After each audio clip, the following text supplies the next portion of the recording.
Hey guys, thanks for tuning in to another episode of Cartels Unearthed. And here I'm going to share with you today another 5 things you didn't know about Narcos that was either fake or a truth that was exaggerated. So I'm going right into it.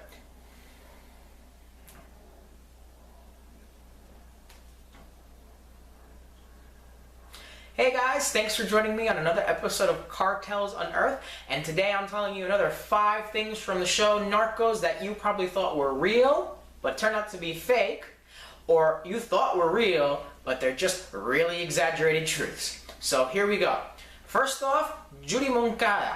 We all know the Moncadas. They were a very big part of the Medellin cartel. They were like a second-tier drug family in the business, so they were really high up there. We all know Kiko Moncada. He was a very real person who was killed by Pablo Escobar when he was in La Catedral. But who is Judy Moncada? In the show, she is his crazy wife who wants revenge at whatever it takes, at no matter the cost. And she joins Los Pepes to make sure that happens and gets the Cali cartel to help, and Los Castaños, and everyone who wants to take Pablo down, she's for it.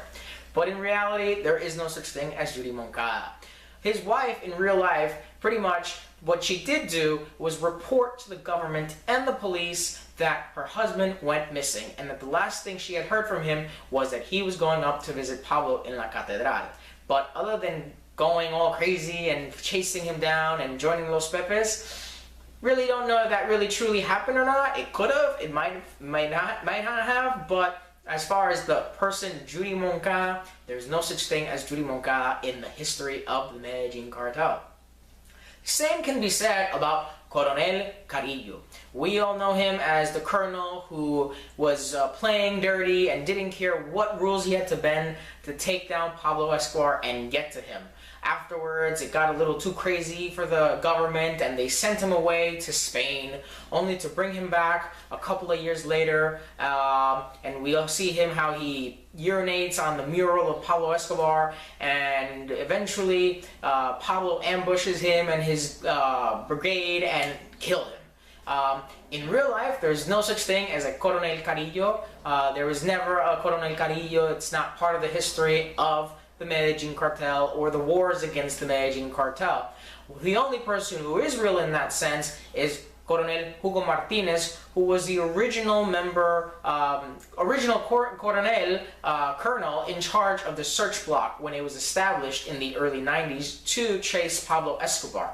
He is real, he is a real person, and that really did happen. However, Coronel Carillo, again, just a fictional person for entertainment purposes.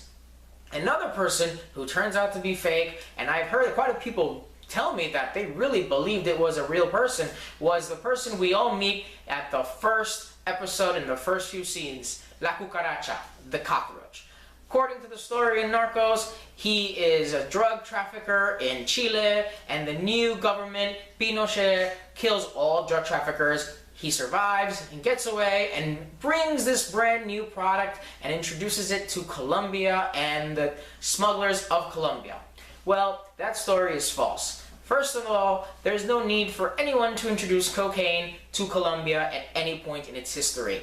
Cocaine has grown in Colombia just as much as it's grown in Peru and Bolivia and half a dozen other countries in South America. If everyone knows, and in case you don't, cocaine grows its best in the Andes, and Colombia just happens to lay right by the Andean mountains. So there's no need for anyone to introduce cocaine to Colombia or its smugglers or its drug dealers or any people of Colombia in general. So that story is pretty much not needed at all, and there's no such thing as a cockroach, as in the sense the person alias La Cucaracha. There was never anyone who met Pablo from Chile and introduced him to cocaine. He didn't need anyone from another country to introduce him to cocaine, or anyone from Colombia for that matter. So the story and the plot of La Cucaracha, or the cockroach, is also fake. Then we have, here's a good one, we have Tranquilandia and Carlos' letter. In the show, we hear that Steve Murphy mentions and shows, and Javier Peña shows up as well, that they take down Tranquilandia, the biggest cocaine lab the Medellin cartel has ever had, and the biggest one that the DEA and the National Police take down. That's true. In 1984, the government did find and take down Tranquilandia. It was a huge bust for the Medellin cartel. It sent cocaine prices soaring after this bust because the quantity and the availability of cocaine was greatly diminished. In the bust of Tranquilandia, the cartel lost about $1.2 billion worth of coke. However, in the show, they say that while they were taking down Tranquilandia, they also took down Carlos Letter. They say that when they raided Tranquilandia, they found Carlos Letter and he was arrested. And this is the scene where we see Carlos Letter offer money to Javier Peña and Steve Murphy and says he can get more in an hour if they let him make a phone call. And they say no, and you're going to get extradited, and they extradite him. In reality, Tranquilandia happened in 1984, and Carlos Letter was arrested in 1987. Now here's another part of where the show takes facts, but blurs the line and mixes them together. And in reality, one had nothing to do with the other. Taking down Tranquilandia had no form or way, effect, or help in getting Carlos Letter. They were two completely different incidents and two completely different operations. The last one, nothing too crazy, but still probably adding for entertainment purposes.